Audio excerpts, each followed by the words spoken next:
Tim Muffet reporting. Of course, they used to live in Berkshire, didn't they? Frogmore Cottage on the Windsor estate. It's unknown whether they'll move back to the royal county. Let's bring in royal commentator Ben Lord. And did this news surprise you this morning, Ben? Good morning. Hello, good morning. Yes, indeed, it was a surprise. They've obviously kept their intentions very tight-lipped, so tight-lipped that His Majesty the King only became aware of it on Sunday, as is reported. So I think it will be catching a lot of people by surprise, and it is quite a significant announcement. But it feels like they've been working on it because the kids have got places in schools. Clearly, I mean, the family visited in July and had a reunion with the King and the Queen at Highgrove in a very much a private affair. And it's clear that one would presume time was spent during that visit to set up the school arrangements for both Archie and Lilibet, who are 7 and 5 respectively.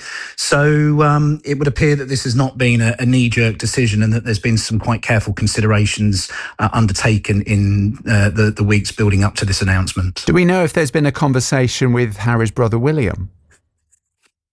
Well, that remains entirely speculative. We understand from the trip that was made by the Sussexes last month that Prince William and his family were not involved in the reunion in any way. So it remains open to speculation. I suspect not, and I suspect that that's perhaps going to take some time as to whether that reconciliation is ever able to take place. OK, let's talk about where they're going to live. We're told a non-royal residence, and could it possibly be in Berkshire? It could be in Berkshire, as you mentioned. Frogmore Cottage was previously their residence before they very publicly left the royal family and left the country back in the beginning of 2020.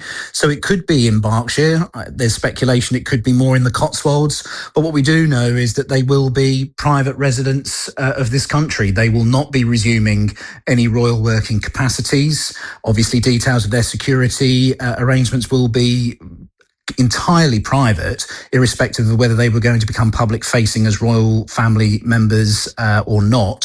So I think exactly where they end up and how they live their lives will be just the same as what any other ordinary private citizen would be. Ben, I'm interested to know who's paying for all of this. I know that moving me is quite expensive. Moving a royal family, pretty pricey.